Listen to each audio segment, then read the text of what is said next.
नमस्कार दोस्तों, आर के फिजिकल एजुकेशन क्लासेस के यूट्यूब चैनल पर आप सभी का हार्दिक स्वागत। दोस्तों, प्रतिदिन के प्रक्रम के हिसाब से आज जो अपनी यहाँ पे सीरीज़ रहेगी वो रहेगी सीरीज़ नंबर यहाँ पे 27। और चैनल पर पहली बार विजिट कर रहे हैं तो आर के फिजिकल एजुकेशन को आप क्लासेज को आप सब्सक्राइब कर ले और बेल का आइकन को प्रेस कर ले ताकि आने वाली क्लासों का नोटिफिकेशन आपको लगातार यहाँ पे मिलता रहे। दोस्तों, अपने जो 9,999 क्वेश्चन का प्रक्रम चला रखा है उसी को आगे बढ़ा के आज पार्ट नंबर 27 रहेगा। और लगातार आपके लिए दोस्तों यहाँ पे बाइलिंगुअल फैक्ट्स के तौर पर और करंट अफेयर से रिलेटेड क्लासें भी इसमें शामिल करते हुए अपन यहाँ पे क्वेश्चंस आपको करवा रहे हैं। तो सभी दोस्तों, एक बार क्लास को शुरू करने से पहले आप अपनी उपस्थिति लाइक और शेयर के माध्यम से यहाँ पे दर्ज करवाएं, फिर अपन यहाँ पे क्लास को आगे बढ़ाते हैं। तो सभी दोस्त क्लास को शेयर और लाइक जरूर कर दें। एक बार लाइक आपको आते ही सबसे पहले आपका जो काम है क्लास के अंदर वो लाइक करना है, फिर आपको यहाँ पे क्वेश्चन आप यहाँ पे अटेंड करते रहना है। तो चलिए दोस्तों, आज जो अपनी प्रश्न उत्तरी 27 रहेगी वो यहाँ पे क्वेश्चन नंबर 325 से स्टार्ट रहेगी। तो चलिए दोस्तों, देखिए पहला क्वेश्चन अपन इसमें देखने वाले हैं वो देखिए दोस्तों। एक बार पहला क्वेश्चन रहने वाला है, एक बार मैं इसका कलर फॉर्मेशन चेंज कर लेता हूँ दोस्तों आपके लिए थोड़ा सा। पहला क्वेश्चन देखिए दोस्तों यहाँ पे कि परक्यूशन मसाज का दूसरा नाम क्या है। What is the other name of percussion massage की अपन बात कर रहे हैं, उसका यहाँ पे दूसरा नाम क्या रहने वाला है वो अपने को यहाँ पे बताना है। दोस्तों, परक्यूशन मसाज जिसे अपन प्रेशर, नीडिंग, टेपआउटमेंट या रोलिंग के नाम से जानते हैं, कौन सी यहाँ पे रहेगा। क्वेश्चन नंबर 325 का आंसर बताना है। चलिए दोस्तों, यहाँ पे क्वेश्चन नंबर 325 और जो सही आंसर रहेगा दोस्तों टेपआउटमेंट के नाम से, यानी इसे अपन परक्यूशन मसाज को है वो टेपआउटमेंट के नाम से जानते हैं। और टेपआउटमेंट के अंदर है वो दोस्तों जिसे अपन हैकिंग, पोडिंग, बीटिंग, रोलिंग के नाम से इसके पार्ट यहाँ पे रहेंगे। फैक्ट के तौर भी दिए गए दोस्तों, यहाँ पे फैक्ट भी डाले गए हैं। तो अपन परक्यूशन मसाज को किस नाम से जान रहे हैं, टेपआउटमेंट। और फैक्ट के तौर पर देखिए दोस्तों, इसे अपन क्या नाम दे दें, इसे अपन थपथपाना भी कहते हैं। इसमें केवल हाथ या तौलिया का प्रयोग किया जाता है, ये अपने को यहाँ पे ध्यान रखना है। इस मसाज के 5 प्रकार होते हैं। कौन सी मसाज के, जो टेपआउटमेंट मसाज होती है उसके यहाँ पे 5 प्रकार यहाँ पे रहने वाले हैं। तो वो कौन कौन से, हैकिंग, क्लैपिंग, बीटिंग, पोडिंग और टेपिंग के नाम से इसे अपन जानते हैं। तो ये इंपॉर्टेंट है, वो आपके लिए फैक्ट भी अपने को यहाँ पे ध्यान रखना है। नेक्स्ट और आगे क्वेश्चन देखिए दोस्तों, यहाँ पे क्वेश्चन नंबर 326 रहने वाला है। क्वेश्चन नंबर 326, स्वीडिश मसाज के जनक कौन है। दोस्तों, what is the father of Swedish massage है वो अपने को यहाँ पे बताना है, वेरी इंपॉर्टेंट है। साथ ही में दोस्तों इसको अपन स्वीडिश जिम्नास्टिक का जनक भी बोलते हैं। प्लेटो, अरस्तु, पर हेनरिकलिंग या जालमर। तो सभी दोस्तों एक बार क्लास में जुड़े हैं, एक बार क्लास को शेयर और लाइक कर दे दोस्तों। क्लास में जुड़ते ही सबसे पहले आपको शेयर और लाइक करना है, क्लास को आगे बढ़ाना है। तो स्वीडिश मसाज के जनक कौन रहेंगे, क्वेश्चन नंबर 326 का आंसर देके और सही आंसर रहेगा दोस्तों पर हेनरिकलिंग। पर हेनरिकलिंग है उसको अपन स्वीडिश मसाज के जनक, साथ ही में दोस्तों इसे अपन स्वीडिश जिम्नास्टिक के जनक भी अपन इसे मानते हैं, ये भी अपने को यहाँ पे ध्यान रखना है। देखिए दोस्तों, यहाँ पे फैक्ट के तौर पर देखिए एक बार, इसका सही आंसर यहाँ पे पर हेनरिकलिंग रहेगा, स्वीडिश मसाज का जनक। साथ ही में दोस्तों स्वीडिश जिम्नास्टिक का जनक भी है वो यहाँ पे पर हेनरिकलिंग को ही अपन मानते हैं। साथ ही में दोस्तों यहाँ पे स्वीडन में शारीरिक शिक्षा का जनक है वो भी पर हेनरिकलिंग को माना जाता है। और क्रमबद्ध शिक्षा, क्रमबद्ध व्यायाम की शुरुआत किसके द्वारा की गई थी, तो क्रमबद्ध है यानी सिस्टमेटिक एक्सरसाइज की बात कर रहे हैं अपन, तो वो भी ध्यान रखना है पर हेनरिकलिंग के द्वारा की गई थी। तो ये फैक्ट भी अपने को यहाँ पे याद रखने हैं, वेरी इंपॉर्टेंट रहेंगे। नेक्स्ट और आगे देखिए दोस्तों, क्वेश्चन नंबर 327, क्वेश्चन नंबर 327 रहने वाला है। प्रेशर मैनिपुलेशन मसाज पद्धति है, यानी प्रेशर मैनिपुलेशन का अर्थ होता है दोस्तों यहाँ पे मसाज ही है। तो प्रेशर मसाज है वो पद्धति कौन सी यहाँ पे रहने वाली है वो अपने को यहाँ पे बताना है।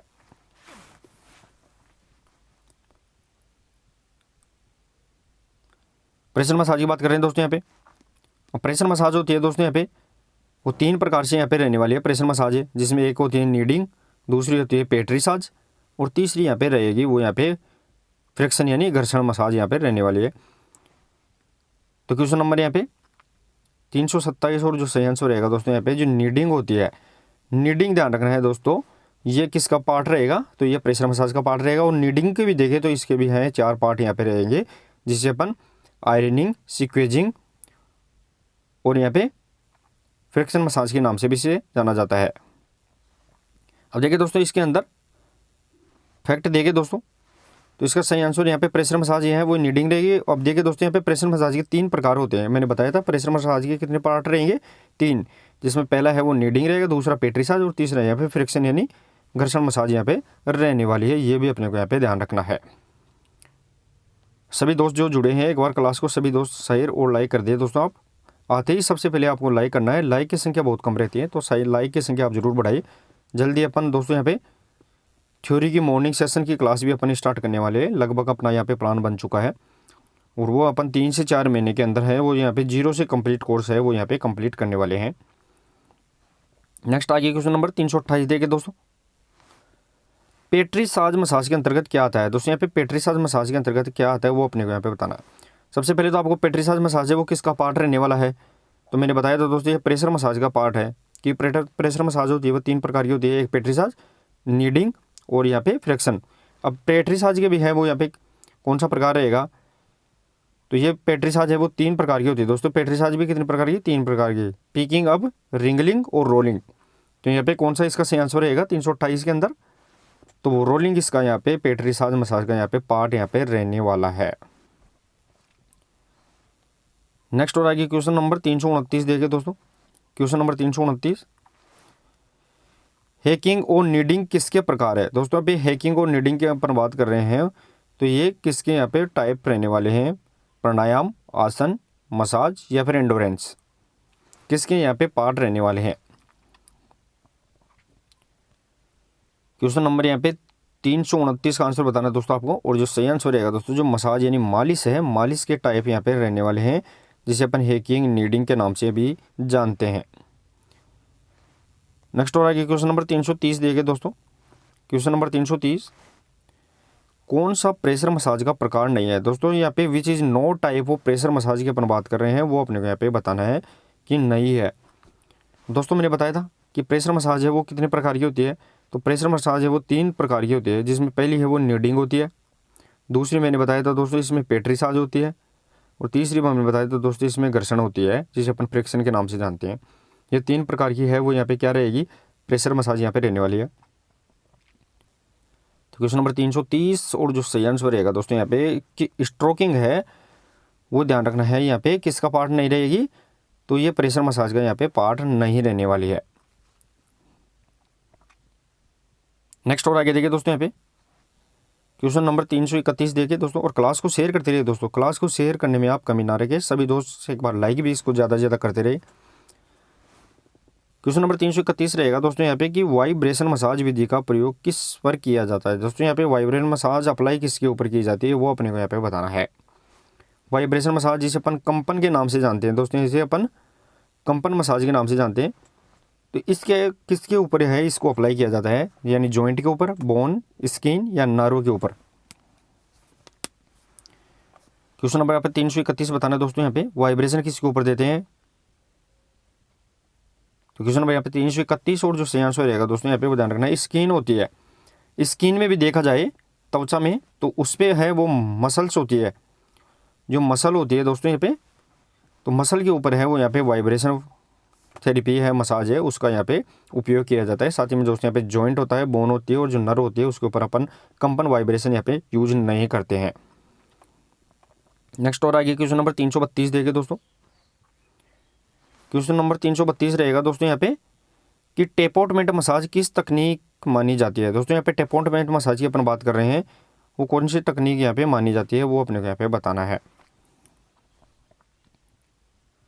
दबाव, प्रेशर, स्ट्रोकिंग, शेकिंग या फिर टेपिंग। टेपोटमेंट को अपन दूसरे अन्य किस नाम से जानते हैं ये भी इसका बता सकते हैं अपन। अब क्वेश्चन नंबर यहाँ पे 232 का आंसर बताना और सही आंसर रहेगा दोस्तों जिसे अपन थपथपाना है यानी टेपिंग के नाम से जानते हैं। टेपोटमेंट को अन्य किस नाम से, थपथपाने के नाम से अपन जानते हैं, ये इसका सही आंसर यहाँ पे रहने वाला है। नेक्स्ट और आगे देखिए दोस्तों यहाँ पे क्वेश्चन नंबर 333 देखिए, क्वेश्चन नंबर 333 रहेगा, क्लास को शेयर ज़्यादा से ज़्यादा करते रहिए दोस्तों आप। मालिश को हिब्रू भाषा में क्या कहा जाता है। दोस्तों यहाँ पे मैंने एक बार पहले भी प्रश्नोत्तर में इसको डाला था, इसको हिब्रू भाषा में किस नाम से जानते हैं।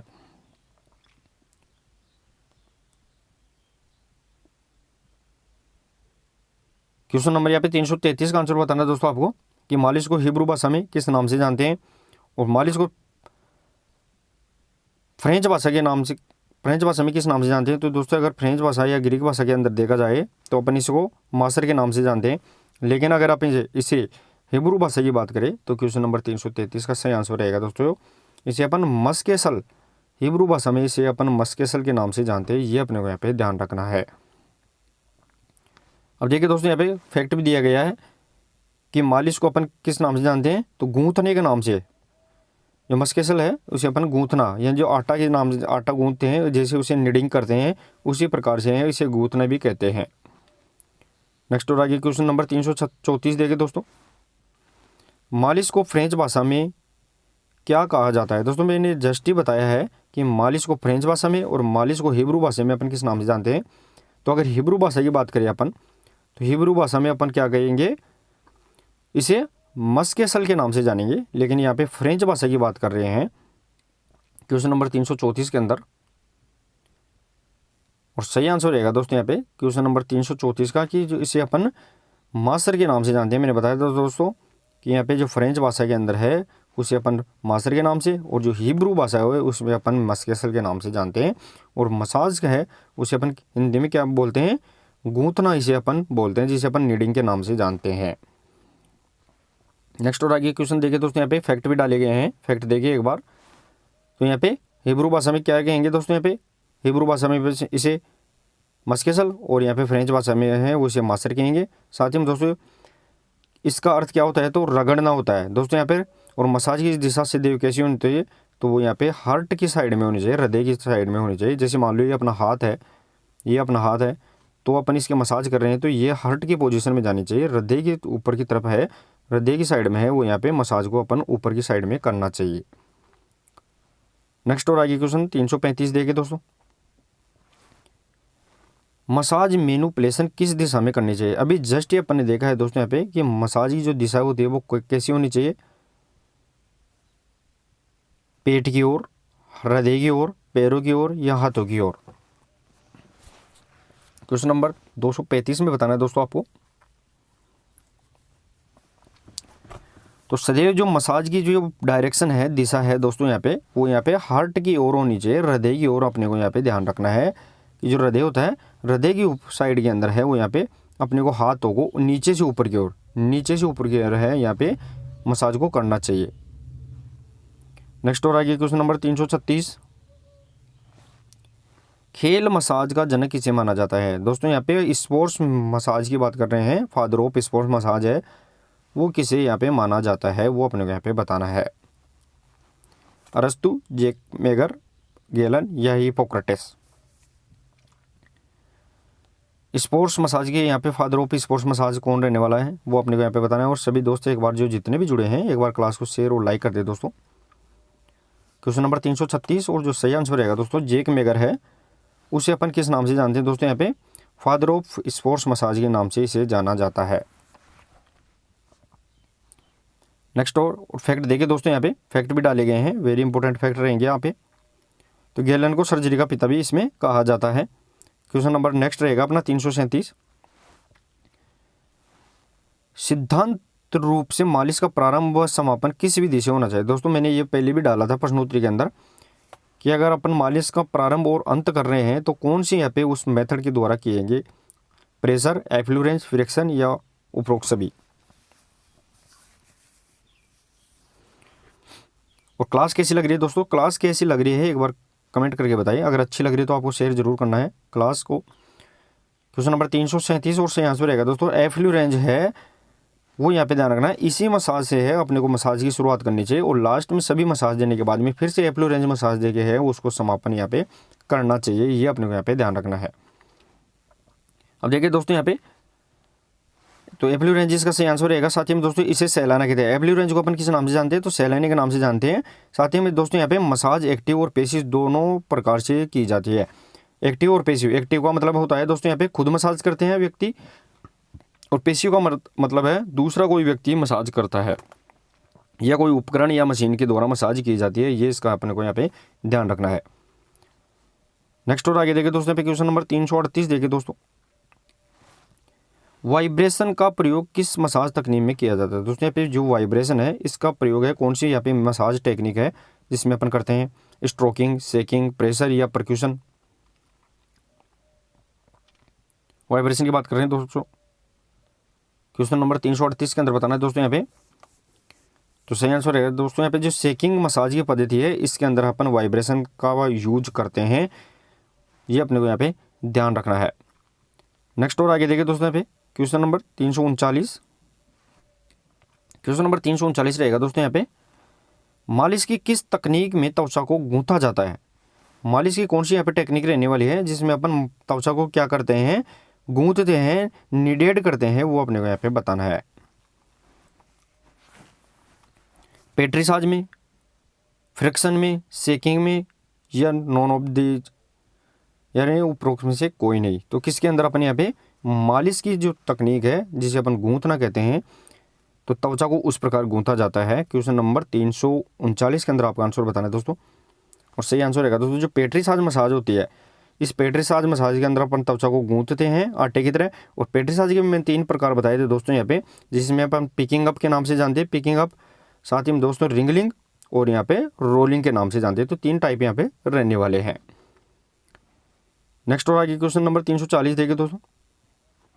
क्वेश्चन नंबर 340, हैमस्ट्रिंग कर्ल में कौन सा उत्तोलक होता है? दोस्तों यहाँ पे हैमस्ट्रिंग कर्ल की बात कर रहे हैं अपन, तो उसमें कौन सा यहाँ पे लीवर रहने वाला है?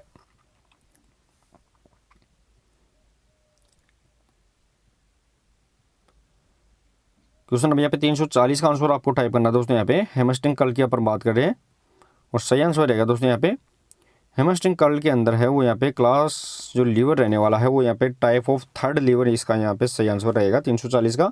तृतीय श्रेणी उत्तोलक है वो यहाँ पे हैमस्ट्रिंग कर्ल है, उसके अंदर यहाँ पे यूज किया जाता है। नेक्स्ट और आगे देखिए दोस्तों यहाँ पे क्वेश्चन नंबर 341। क्वेश्चन नंबर 341 रहेगा दोस्तों यहाँ पे कि बाइसेप्स कर्ल में कौन सा उत्तोलक होता है? दोस्तों यहाँ पे बाइसेप्स कर्ल की बात कर रहे हैं, उसमें कौन सा यहाँ पे उत्तोलक रहने वाला है? Which lever is used in biceps curl की अपन बात कर रहे हैं, तो यहाँ पे first class, second class, third class, यहाँ पे कौन सा उत्तोलक है जो बाइसेप्स कर्ल की बात करें? बाइसेप्स कहाँ होती है दोस्तों? जो अपर आर्म होता है अपना, अपर आर्म है उसमें है वो यहाँ पे बाइसेप्स पाई जाती है। ये कोनियों का जॉइंट हो गया, कोनी के बाद में है वो ये अपने फोर आर्म हो गया, और ये अपना यहाँ पे पंजे वाला हो, तो इसके अंदर है यहाँ पे ये ह्यूमरस हड्डी होती है। तो सामने की तरफ है वो बाइसेप्स होती है और पीछे की तरफ है वो यहाँ पे ट्राइसेप्स यहाँ पे रहने वाली है। तो बाइसेप्स की बात करें तो क्वेश्चन नंबर यहाँ पे 341 सही आंसर रहेगा दोस्तों यहाँ पे, वो ध्यान रखना है। तृतीय श्रेणी उत्तोलक थर्ड क्लास लीवर है वो यहाँ पे बाइसेप कर्ल के अंदर यहाँ पे यूज किया जाता है। नेक्स्ट और आगे क्वेश्चन नंबर 342 देखिए दोस्तों, बल उत्तोलक किसे कहा जाता है? दोस्तों which lever is called power lever के नाम से, यानी फोर्स लीवर के नाम से भी जाना जाता है, वो कौन से यहाँ पे रहने वाला है? बल उत्तोलक है वो किसे कहा जाता है? प्रथम श्रेणी, द्वितीय श्रेणी, तृतीय श्रेणी या उपरोक्त सभी हो?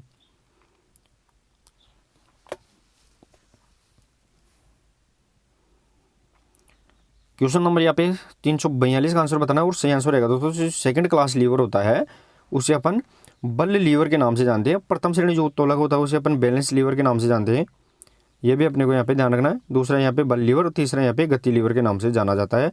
तो अपने को तीनों ही यहाँ पे टाइप ऑफ लीवर का यहाँ पे डेफिनेशन अपने को यहाँ पे याद होनी चाहिए। देखिए दोस्तों यहाँ पे next question number 343, triceps curl व्यायाम में कौन सा उत्तोलक होता है? दोस्तों अपन ने बाइसेप्स की बात देख लिया, तो यहाँ पे ट्राइसेप्स की बात कर रहे हैं, तो इसके अंदर यहाँ पे कौन सा होता है? दोस्तों फिर से मैं बता रहा हूँ, जो अपर आर्म होता है, ये अपर आर्म, ये कोनी का जॉइंट, और ये फोर आर्म हो गया अपना, और यहाँ पे ये अपना हाथ वाला पंजा का भाग होता है। तो यहाँ पे जो पीछे की साइड के अंदर होती है वो यहाँ पे ट्राइसेप्स होती है और सामने बाइसेप्स होती है। तो यहाँ पे ट्राइसेप्स की बात कर रहे हैं।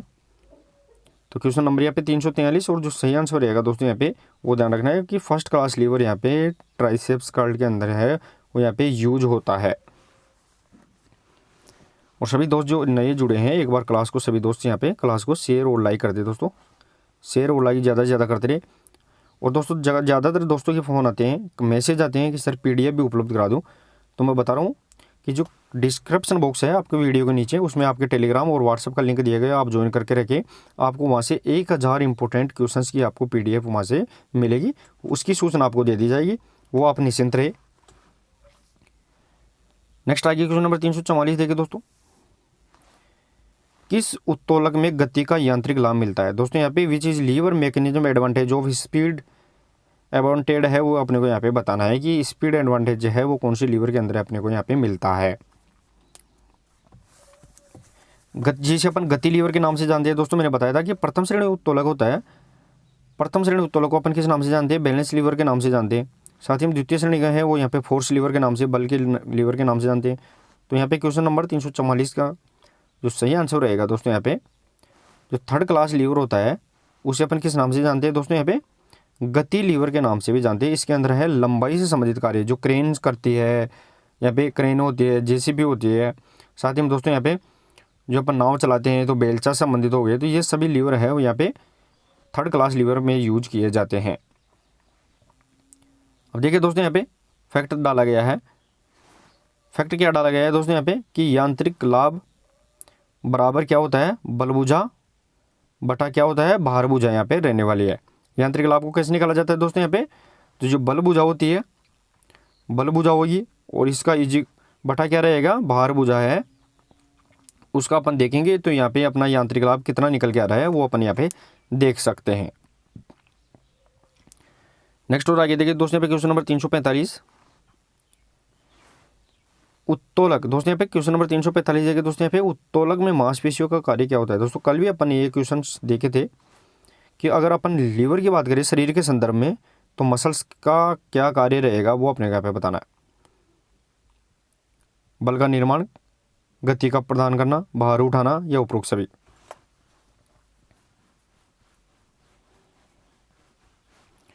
क्वेश्चन नंबर यहाँ पे 345 और जो सही आंसर निकल के आएगा दोस्तों यहाँ पे जो शरीर के संदर्भ में अगर लीवर की बात करें तो मसल्स क्या कार्य करती हैं? फोर्स जनरेट यहाँ पे करती है। और वो फोर्स जनरेट दोस्तों यहाँ पे किसके माध्यम से? जो अपनी बोन होती है, हड्डियों के माध्यम से डेवलप होते हुए आगे जाते हुए वो अपने को शरीर को क्या करता है? मूवमेंट यानी गति प्रदान करता है। ये भी अपने को यहाँ पे ध्यान रखना है। नेक्स्ट और आगे देखिए दोस्तों यहाँ पे क्वेश्चन नंबर 346 खेल गतिविधियों में कौन सा उत्तोलक अधिक उपयोगी होता है? दोस्तों यहाँ पे सबसे ज़्यादा जो उपयोगी लीवर है वो कौन सा रहने वाला है वो अपने को यहाँ पे बताना है। दोस्तों अपन ऐसे प्रश्नों को बार बार रिवाइज इसलिए करते हैं कि ये बहुत ज़्यादा बार पूछे जाते हैं, तो अपने को रिवीजन में यहाँ पे लगातार रिवाइज होती रहनी चाहिए। देखिए दोस्तों यहाँ पे शरीर के अंदर है वो शरीर में सबसे ज़्यादा जो लीवर पाया जाता है वो भी कौन सा पाया जाता है? जो सबसे ज़्यादा खेलों में यूज होता है। क्वेश्चन नंबर 346 से आंसर रहेगा दोस्तों यहाँ पे थर्ड क्लास लीवर होता है वो यहाँ पे खेलों के अंदर सबसे ज़्यादा पाया जाता है, काम आता है। और साथ ही में शरीर के अंदर सबसे ज़्यादा जो यूज होने वाला लीवर है वो भी यहाँ पे थर्ड क्लास लीवर यहाँ पे रहने वाला है। नेक्स्ट और आगे क्वेश्चन नंबर 347 देखिए दोस्तों, हैमर थ्रो में हैमर का वर्ताकार घूर्णन किस बल से होता है? दोस्तों अपन हैमर थ्रो कर रहे हैं तो हैमर थ्रो के अंदर दोस्तों यहाँ पे जो घूर्णन कर रहे हैं, जो अपन घूम रहे हैं लेके इसको, तो ये जो घूर्णन है वो कौन से बल के कारण यहाँ पे हो रहा है वो अपने को यहाँ पे बताना है।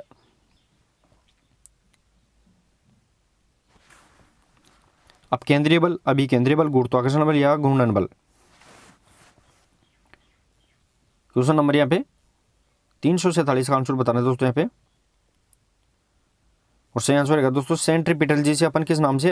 अभिकेंद्रीय बल के नाम से जानते हैं, क्योंकि इसके अंदर है वो यहाँ पे हैमर अपने को बाहर की तरफ खींच रहा है और अपन उसको क्या कर रहे हैं? अंदर की तरफ खींच रहे हैं। तो यहाँ पे घूर्णन के समय क्या हुआ? सेंट्रीपिटल है वो यहाँ पे फोर्स यहाँ पे काम कर रहा है। नेक्स्ट और आगे देखिए दोस्तों यहाँ पे क्वेश्चन नंबर 348 तनाव बल किस प्रकार का बल है? दोस्तों यहाँ पे टेंशन फोर्स की बात कर रहे हैं, तो ये किस प्रकार का यहाँ पे फोर्स रहने वाला है वो अपने को यहाँ पे बताना है।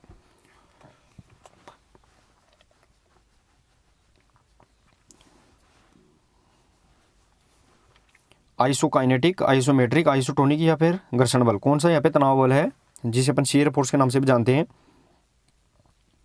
क्वेश्चन नंबर यहाँ पे 348 और जो सही आंसर रहेगा दोस्तों यहाँ पे आइसोमेट्रिक। तनाव बल को अपन किस नाम से? आइसोमेट्रिक यानी स्थिर बल के नाम से जानते हैं। जैसे मान लो कोई दोस्तों यहाँ पे दीवार खड़ी है और इस दीवार के ये व्यक्ति है खड़ा है, ये क्या कर रहा है दोस्तों? इसके यहाँ पे धक्का लगा रहा है, तो दीवार है वो यहाँ पे हिलेगी नहीं, लेकिन इसकी मसल्स के अंदर क्या आएगा, तनाव आ जाएगा, तो इसे अपन तनाव बल है वो आइसोमेट्रिक स्थिर बल के नाम से जाना जाता है। नेक्स्ट और आगे क्वेश्चन नंबर 349 देखिए दोस्तों, किसी वस्तु का संपूर्ण भार जिस बिंदु पर केंद्रित होता है उसे अपन किस नाम से जानते हैं, वो अपने को यहाँ पे बताना है।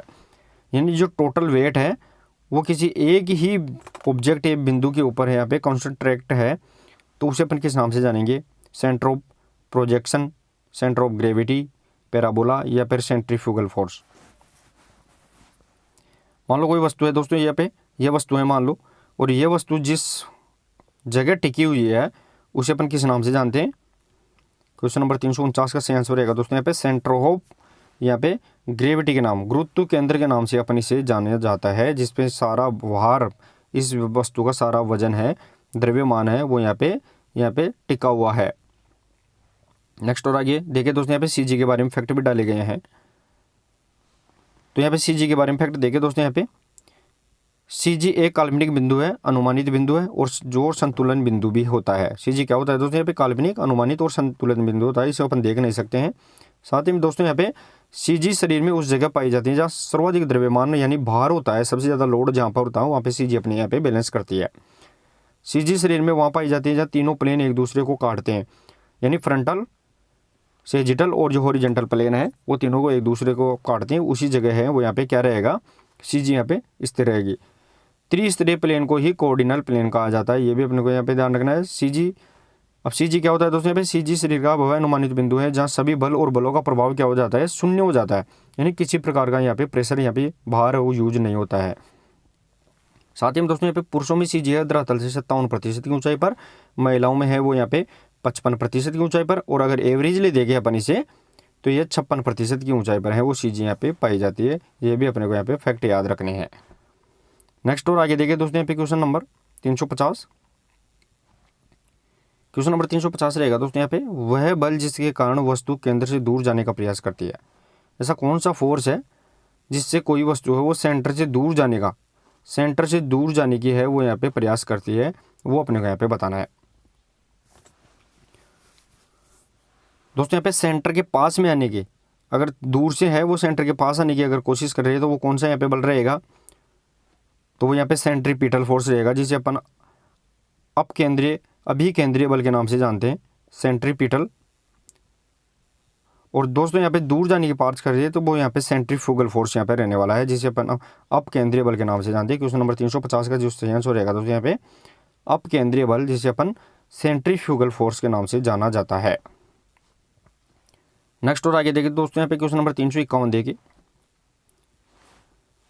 स्प्रिंट सेट कमांड पर किस स्थिति में होता है। जो स्प्रिंटर होता है दोस्तों, जो दौड़ लगाने वाला खिलाड़ी है 100 मीटर का मान लो, तो वो सेट कमांड होती है, उस पर किस स्थिति में पोजीशन में आ जाता है वो अपने यहाँ पे बताना है। Stable balance, unstable balance, neutral balance या फिर सभी। तो दोस्तों जो खिलाड़ी होता है, ये खिलाड़ी क्या करता है, जो स्प्रिंट कमांड होती है, इस स्प्रिंट कमांड के ऊपर क्या करता है, कौन सी पोजीशन में रहेगा, तो ये अस्थिर पोजीशन यानी अनस्टेबल बैलेंस। क्वेश्चन नंबर 351 का सही आंसर रहेगा दोस्तों अस्थिर पोजीशन में ये रहेगा। जैसे ही गन फायर हो जाता है ये तुरंत यहाँ पे उठ के यहाँ पे भाग जाता है। नेक्स्ट और आइए क्वेश्चन नंबर 352 देखिए दोस्तों, यहाँ पे क्वेश्चन नंबर 352, क्वेश्चन नंबर 352 रहेगा दोस्तों यहाँ पे संतुलन का गुरुत्व केंद्र की ऊंचाई से क्या संबंध है। दोस्तों बैलेंस की बात कर रहे हैं, तो यहाँ पे balance between height and centre gravity का है, वो यहाँ पे रिलेशन क्या है वो अपने को यहाँ पे बताना है। दोस्तों संतुलन का गुरुत्व केंद्र की ऊंचाई से क्या संबंध है। जैसे मान लो कोई व्यक्ति है दोस्तों, यहाँ पे एक लंबा व्यक्ति है, एक छोटा व्यक्ति है और एक यहाँ पे और भी छोटा व्यक्ति है, तो ये तीनों ही ज़मीन पे खड़े हैं, तो लंबाई इसकी ज़्यादा है, तो इसका संतुलन कैसा रहेगा दोस्तों, यहाँ पे विपरीत रहेगा, इसका और भी अच्छा रहेगा और सबसे ज़्यादा अच्छा इसका रहेगा। तो यहाँ पे क्वेश्चन नंबर 352 और जो सही आंसर रहेगा दोस्तों यहाँ पे विपरीत, यानी जो इन्वर्स पोजीशन है वो यहाँ पे रहेगी। सीजी जितने है नीचे रहेगी ज़मीन के पास में उतनी बैलेंस अच्छा, और अगर सीजी ऊपर है तो यहाँ पे अनबैलेंस ज़्यादा रहने की संभावना बनी रहती है। नेक्स्ट और आगे क्वेश्चन नंबर 353, कौन सी विकृति को हंचबैक कहा जाता है। दोस्तों यहाँ पे कौन सी विकृति है जिसे अपन हंचबैक के नाम से जानते हैं। लगभग अपन ने क्वेश्चन इसको भी रिवाइज के तौर पर यहाँ पे डाला है। काइफोसिस, लॉर्डोसिस, स्कोलिसिस या बोलेग। हंचबैक की बात कर रहे हैं दोस्तों अपन। क्वेश्चन नंबर 353 और जो सही आंसर रहेगा दोस्तों यहाँ पे कि जो काइफोसिस होता है दोस्तों यहाँ पे उसे अपन हंचबैक के नाम से, साथ ही में दोस्तों यहाँ पे राउंड बैक के नाम से, इसे अपन राउंड बैक के नाम से भी इसे जानते हैं। ये भी अपने को यहाँ पे ध्यान रखना है। नेक्स्ट और आगे क्वेश्चन नंबर 354 देखिए दोस्तों। क्वेश्चन नंबर 354, स्कोलियोसिस का संबंध किससे है? दोस्तों यहाँ पे स्कोलियोसिस की बात कर रहे हैं तो इसका संबंध किससे रहने वाला है वो बताना है। हाथ, पैर, पेट या फिर स्पाइनल कॉर्ड। दोस्तों स्कोलियोसिस क्या होती है? तो ये अपनी जो रीढ़ की हड्डी होती है ये सीधी रहती है, इसमें अगर बैंड आ जाता है, यानी ये एक साइड, कोई सी साइड भी ऐसे मान लो ऐसे झुक जाती है या फिर ऐसे झुक जाती है मान लो, तो अपन इसे क्या बोलते हैं?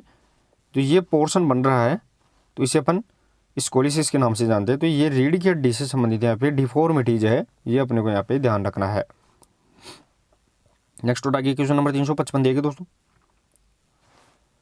रीढ़ की हड्डी के किस भाग में काइफोसिस की विकृति आती है? दोस्तों यहाँ पे काइफोसिस डिफॉर्मिटी है वो यहाँ पे स्पाइनल के कौन से यहाँ पे पार्ट के अंदर यहाँ पे आती है?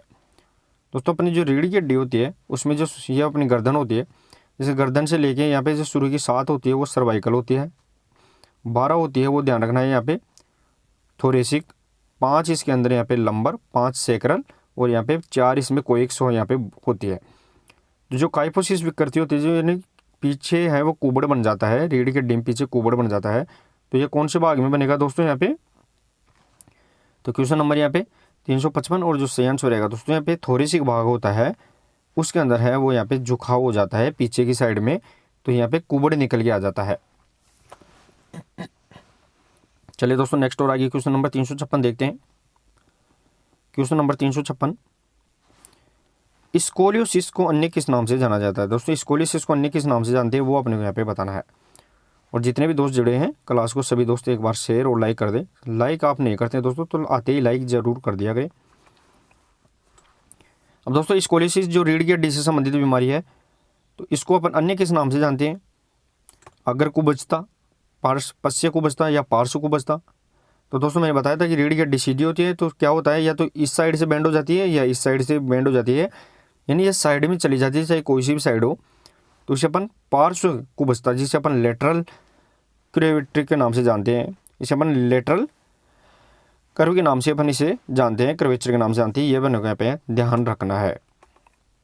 नेक्स्ट और आगे देखिए दोस्तों यहाँ पे क्वेश्चन नंबर 357, किस विकृति में पैर बाहर की ओर मुड़ जाते हैं? दोस्तों इन विच डिफॉर्मिटी लेग बिहाइंड आउटवर्ड की अपन बात कर रहे हैं वो अपने को यहाँ पे बताना है।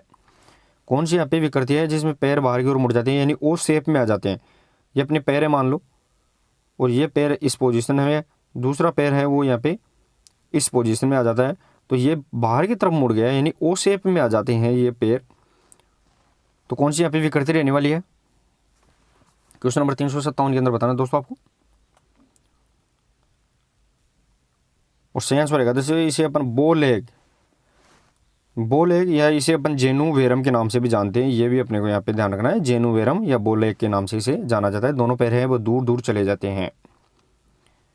नेक्स्ट और आगे क्वेश्चन नंबर 358, कौन सी विकृति रीढ़ की हड्डी से संबंधित नहीं है? कौन सी विकृति है जो रीढ़ की हड्डी से संबंधित नहीं है वो अपने को यहाँ पे बताना है। लॉर्डोसिस, स्कोलियोसिस, काइफोसिस या फिर शोरिल।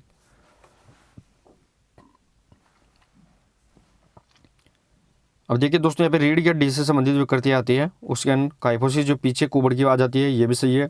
स्कोलियोसिस रीढ़ की हड्डी एक साइड में मुड़ जाती है चाहे वो दाएं या बाएं। साथ ही में दोस्तों काइफोसिस है वो काइफोसिस में पीछे कुबड़ बन जाता है, और लॉर्डोसिस में क्या हो जाता है वो आगे की तरफ पेट की तरफ यहाँ पे निकल के आ जाती है रीढ़ की हड्डी। तो यहाँ पे सही आंसर रहेगा दोस्तों यहाँ पे शोरिल है वो किससे संबंधित नहीं है, रीढ़ की हड्डी से संबंधित नहीं है, बल्कि ये क्या है पैरों से संबंधित है। ये अपने को यहाँ पे ध्यान रखना है, पैरों से संबंधित विकृति डिफॉर्मिटीज यहाँ पे रहने वाली है। नेक्स्ट और आगे क्वेश्चन नंबर 359, किस विकृति में पैर आपस में टच होने लगते हैं? दोस्तों यहाँ पे विच डिफॉर्मिटी लेग टच अर्थ ईच यहाँ पे रहने वाले हैं वो अपने को यहाँ पे बताना है। दोस्तों अपन ने देखा था कि जो बोलो एग होते हैं उसमें पैर होते हैं वो यहाँ पे बाहर की तरफ निकल के चले जाते हैं, यानी जो पैर हैं वो दोनों साइडों में बाहर की तरफ निकल के जाते हैं जिसे ओ शेप के नाम से जानते हैं। लेकिन इसमें है वो पैर क्या होते हैं दोस्तों, यहाँ पे अंदर से टच हो जाते हैं, इसके अंदर है वो दोनों तरफ से टच हो जाते हैं। तो इसे अपन किस नाम से जानते हैं, नोकनी के नाम से जानते हैं। क्वेश्चन नंबर यहाँ पे 359 का सही आंसर यहाँ पे रहने वाला है दोस्तों यहाँ पे नोकनी, जिसे अपन किस नाम से, जेनु वेलगम के नाम से भी जानते हैं। ये भी अपने को यहाँ पे ध्यान रखना है। नेक्स्ट और आगे क्वेश्चन नंबर 360 देखिए दोस्तों, यहाँ पे बोले को क्या कहा जाता है दोस्तों, बोले की बात कर रहे हैं, उसे अपन किस नाम से जानते हैं वो अपने को यहाँ पे बताना है बोले के बारे में। दोस्तों बोले का मतलब होता है दोनों पैर है वो यहाँ पे क्या हो जाते हैं, दूर दूर चले जाते हैं। जो दोनों पैर होते हैं वो दूर दूर चले जाते हैं, इसी से अपन बोले के नाम से जानते हैं। क्वेश्चन नंबर यहाँ पे 360, और जो सही आंसर रहेगा दोस्तों यहाँ पे जेनुवेरम, जेनुवेरम के नाम से इसे अपन जाना जाता है। नेक्स्ट और आइए क्वेश्चन नंबर 361 देखे दोस्तों, यहाँ पे खोखली पीठ होलो बैग किस विकृति को कहते हैं दोस्तों। यहाँ पे खोखली पीठ यानी होलो बैग की अपन बात कर रहे हैं, तो किस विकृति को अपन कहते हैं।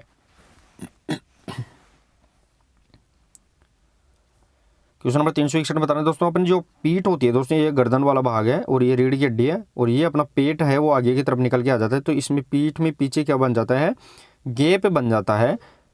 तो इसे अपन किस नाम से जानते हैं दोस्तों यहाँ पे।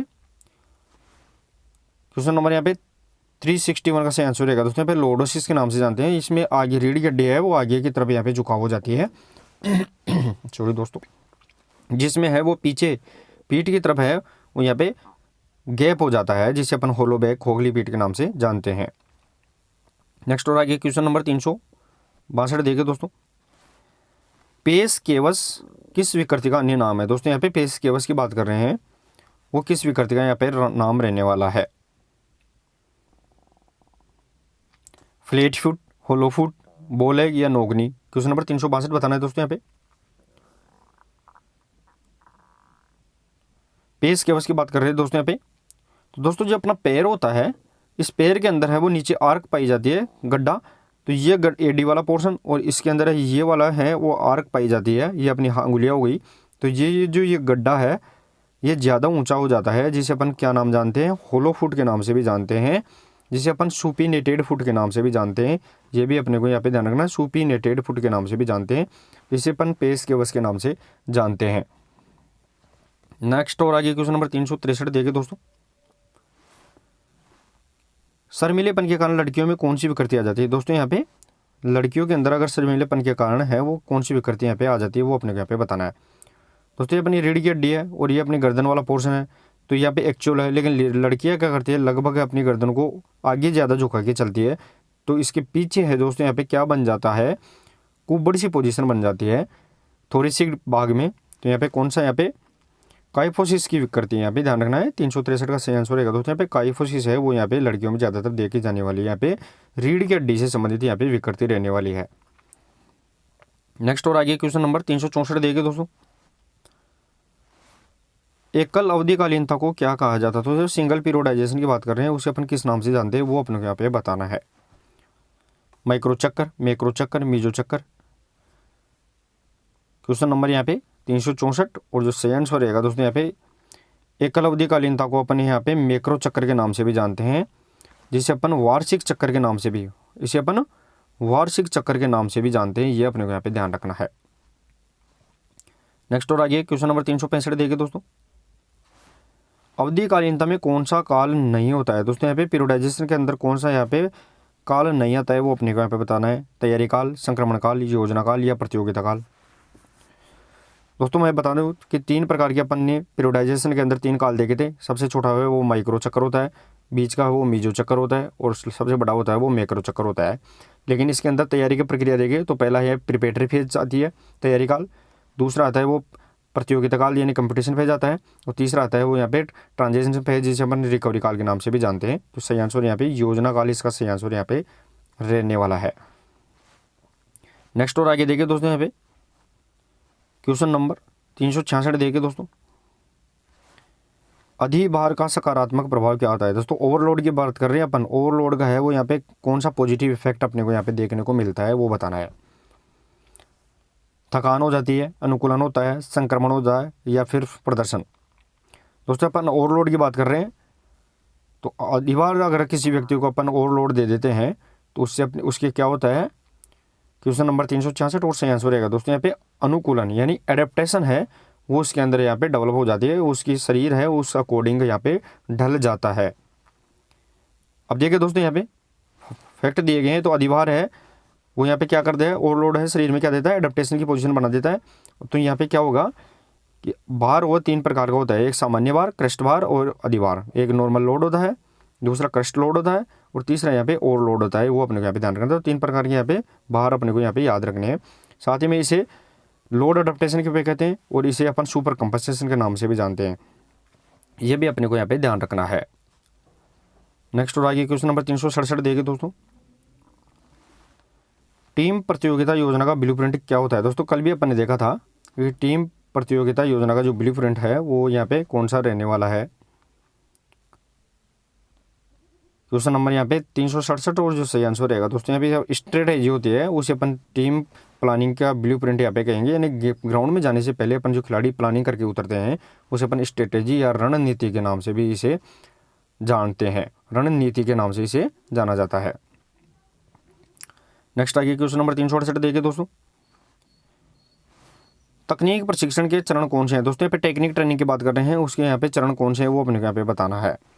अभ्यास है, स्पष्टीकरण है, प्रदर्शन है या उपरोक्त सभी। दोस्तों टेक्निक डेवलपमेंट करते हैं तो उसमें अपन प्रैक्टिस करवाते हैं, एक्सप्लेनेशन करते हैं और उसका प्रदर्शन डेमोन्स्ट्रेशन करके अपन इसको दिखाते हैं। क्वेश्चन नंबर 368 सही आंसर रहेगा दोस्तों यहाँ पे डी इसका ऑप्शन नंबर यहाँ पे सही आंसर रहेगा। नेक्स्ट और आगे क्वेश्चन नंबर 369 देखिए दोस्तों, प्रभावशाली निर्णय का लक्षण कौन सा है। दोस्तों यहाँ पे each which the criticised effective जो डिसीजन है वो यहाँ पे कौन सा यहाँ पे रहने वाला है कि प्रभावशाली अगर अपन डिसीजन दे रहे हैं, निर्णय कर रहे हैं तो उसका लक्षण क्या रहेगा, विश्वसनीयता, रिलायबिलिटी, नियमों का ज्ञान यानी नॉलेज ऑफ रूल्स, अच्छा व्यक्तित्व, गुड पर्सनैलिटी या फिर निष्पक्षता जिसे अपन इम्पॉर्टेलिटी के नाम से जानते हैं, कौन सा रहने वाला है। तो क्वेश्चन नंबर यहाँ पे 369 और सही आंसर रहेगा दोस्तों नियमों का अच्छा अगर ज्ञान है तो ही अपन एक अच्छा निष्पक्ष निर्णय कर पाएंगे, ये अपने को यहाँ पे ध्यान रखना है। तो नॉलेज ऑफ रूल्स यहाँ पे सही आंसर रहने वाला है। नेक्स्ट और आगे क्वेश्चन नंबर 370 देखिए दोस्तों, खेल उपकरणों की जांच निर्णायिका कौन सा करते हुए। दोस्तों यहाँ पे खेल उपकरणों की अपन जांच करते हैं तो यहाँ पे जो ऑफिशियल्स है उसका यहाँ पे रेफरी है उसका कौन सा यहाँ पे उसका ड्यूटी रहने वाली है, खेल के दौरान, खेल के पश्चात, खेल के पूर्व या किसी भी समय। 370 सही आंसर रहेगा दोस्तों खेल के पूर्व है, अपन इक्विपमेंट्स होते हैं उनकी अपन कंप्लीट यहाँ पे जांच कर लेते हैं। मान लो कोई वॉलीबॉल है तो अपन वॉलीबॉल गेम से पहले है वॉलीबॉल में हवा देख लेंगे, किसी प्रकार की वाल चेक करके अपन उसको कंप्लीट अपन उसकी सेफ यहाँ पे देख लेंगे। नेक्स्ट और आगे क्वेश्चन नंबर 371 देखिए दोस्तों यहाँ पे, खिलाड़ियों की योग्यताओं की जांच कब की जाती है। दोस्तों यहाँ पे खिलाड़ी जो प्लेयर्स होते हैं उसकी एलिजिबिलिटी यहाँ पे कब चेक की जाती है वो अपने यहाँ पे बताना है। ये जो रेफरी होता है, निर्णायक होता है, उसका कर्तव्य कौन सा रहेगा, यानी प्रतियोगिता से पूर्व, प्रतियोगिता के दौरान या प्रतियोगिता के पश्चात। क्वेश्चन नंबर यहाँ पे 371 और जो सही आंसर रहेगा दोस्तों यहाँ पे प्रतियोगिता के पूर्व है वो यहाँ पे क्या करेंगे, अपन उसकी यहाँ पे क्राइटेरिया है उसकी जो एलिजिबिलिटी है उसको चेक करेंगे। जिस प्रकार अपन पीटीआई एग्जाम देते हैं तो उससे पहले अपनी क्राइटेरिया क्या होना चाहिए, तो अपने को यहाँ पे बीपीएडी यहाँ पे कंप्लीट होनी चाहिए और अपने पास गेम सर्टिफिकेट होना चाहिए। ये अपन क्या करते हैं, ये पूर्व चेक करते हैं, प्रतियोगिता से पूर्व की अपने को यहाँ पे ध्यान रखना है। नेक्स्ट और आगे क्वेश्चन नंबर 372, क्वेश्चन नंबर 372 रहेगा दोस्तों यहाँ पे, नियमों का उद्देश्य अच्छे खिलाड़ी को दंडित करना। नियमों का उद्देश्य क्या है, ऐसे खिलाड़ी को दंडित करना। यह कथन किसका है, ऐसे खिलाड़ी को, जो गलत खिलाड़ी गेम खेल रहा है उसको यहाँ पे पनिशमेंट देना ही क्या हुआ है, नियमों का उद्देश्य है। यह परिभाषा किसके द्वारा दी गई है, क्वेश्चन नंबर 372 और जो सही आंसर रहेगा दोस्तों यहाँ पे जॉन बन के द्वारा है। ये क्वाटेशन या परिभाषा यहाँ पे डेफिनेशन दी गई है कि नियमों का उद्देश्य क्या होता है, ऐसे खिलाड़ी को दंडित करना जो नियम को खिलाफ खेल रहा है। ये जॉन बन के द्वारा यहाँ पे दी गई डेफिनेशन रहेगी। नेक्स्ट और आगे क्वेश्चन नंबर 373 देखिए दोस्तों, प्रशिक्षण के दौरान शरीर में कौन सा अमल बढ़ता है। दोस्तों अपन ट्रेनिंग करते हैं तो ट्रेनिंग के दौरान है वो यहाँ पे कौन सा यहाँ पे एसिड इंक्रीज है वो यहाँ पे हो जाता है, वो अपने यहाँ पे बताना है। एटीपी, एडीपी, लैक्टिक एसिड या फिर न्यूक्लिक एसिड। दोस्तों अपन प्रैक्टिस करते हैं तो अपनी ब्लड वेसल्स होती है, रक्त वाहिकाएं होती है, उनमें है वो ब्लड क्या होता है, गाढ़ा हो जाने लगता है, यानी O2 की है वो यहाँ पे कमी हो जाने लगती है, जिससे क्या शरीर में जो रक्त बह रहा है वो गाढ़ा होने लगता है और शरीर में क्या हो जाती है, थकान यहाँ पे, फटीग यहाँ पे आ जाती है। और ये थकान है कौन से अमल के कारण, दुग्ध अमल जिसे अपन लैक्टिक एसिड के नाम से जानते हैं, उसकी उपस्थिति के कारण है वो यहाँ पे थकान देखने को मिलती है। नेक्स्ट और आगे देखिए दोस्तों, क्वेश्चन नंबर 374, मांसपेशी में ऑक्सीजन का भंडार किस में होता है। दोस्तों यहाँ पे ऑक्सीजन का भंडार पूछा गया है मांसपेशी के अंदर, वो किस रूप में होता है, मायोसिन, एक्टिन, सारकोमियर या मायोग्लोबिन। क्वेश्चन नंबर यहाँ पे 374 बताना है। क्वेश्चन नंबर यहाँ पे 374 और जो सही आंसर रहेगा दोस्तों यहाँ पे कि मायोग्लोबिन होता है। मांसपेशियों के अंदर जो यहाँ पे ऑक्सीजन होती है वो मायोग्लोबिन के रूप में यहाँ पे संचित रहती है। तो चलिए दोस्तों, ये आज के 374 प्रश्नों में से लगभग अपन यहाँ पे 50% यहाँ पे किए हैं, और कितना स्कोर आप कर पाए हैं वो कमेंट बॉक्स में करिए। क्लास कैसी लगी है एक बार बताइए, अगर अच्छी लगी तो क्लास को शेयर और लाइक जरूर करें। दोस्तों जल्दी ही अपन यहाँ पे थ्योरी की क्लास भी स्टार्ट करने वाले हैं, तो आप कंटिन्यू जुड़े रहे। मिलते हैं कल एक नेक्स्ट प्रश्न उत्तरी के साथ, तब तक के लिए सभी को धन्यवाद। Thank you so much.